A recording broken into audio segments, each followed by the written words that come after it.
chose à présent avec ce phénomène inquiétant en Corée du Sud. Un chirurgien esthétique propose une nouvelle intervention baptisée le sourire permanent, un acte rapide qui garantirait une mine réjouie en toutes circonstances.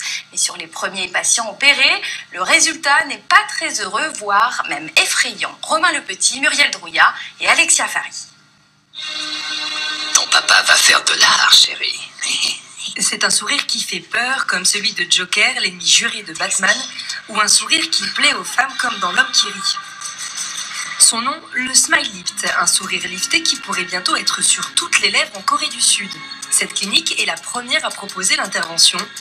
Et si l'on en croit cette photo postée sur un site communautaire, le résultat peut paraître effrayant. Une technique radicale. Le chirurgien fait de petites entailles en forme de V et incise le muscle pour rehausser la lèvre supérieure. Résultat, un sourire complètement figé. L'objectif de ce sourire plastique, renvoyer une image positive sans se forcer. Une pratique que certains professionnels ne cautionnent pas. Cette chirurgie, au lieu d'être esthétique à visée embellissante et réparatrice, devient en réalité mutilatrice. On mutile les gens à l'extérieur pour masquer toutes les impressions négatives qu'ils ont à l'intérieur. Les gens ne doivent pas devenir des bêtes de foire et les chirurgiens doivent revenir à la raison médicale. Une nouvelle tendance qui s'ajoute à la longue liste des opérations déjà très en vogue auprès des Coréennes, accro au bistouri. Épaississement de l'arête du nez, débridage des yeux, remodelage du menton et des pommettes.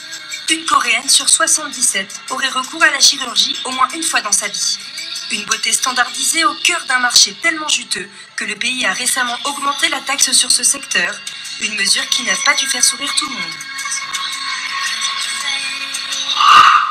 On en vient à ce documentaire qui déclenche...